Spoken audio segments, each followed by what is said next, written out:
Hello, welcome to the Flint Thompson Library's quick tutorial on exporting your RefWorks citations into EndNote. This is part of our transition from RefWorks to EndNote, so we're going to show you how to do this.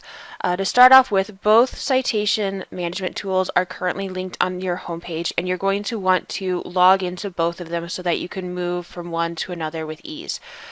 I have already done so I've got RefWorks in one tab and EndNote in another, and I'm going to start in RefWorks. We suggest that you try to keep the same organization structure that you had in RefWorks and migrate that into EndNote. And the way to do that is to move individual folders of references from RefWorks into EndNote. So I'm going to do my ESL extensive reading folder, and the way I can export these things from RefWorks is to go up to Share on the top toolbar and then choose Export References from that drop-down menu. And then I want to make sure that I have all my references from this particular folder, and I want to make sure that the format is RIS so that it can be put into EndNote correctly.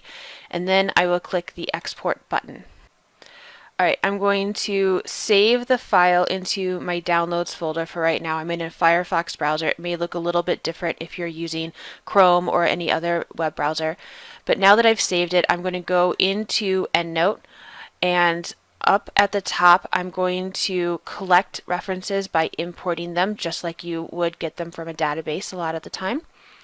And once I'm on the import reference page, I'm going to select a file from my downloads folder.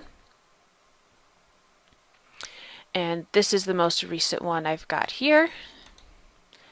And I'm going to import using the refman RIS. Now you may see more options in this drop-down, but I've actually set these as some of my favorites so that I don't have to scroll through the incredibly long list that EndNote gives you.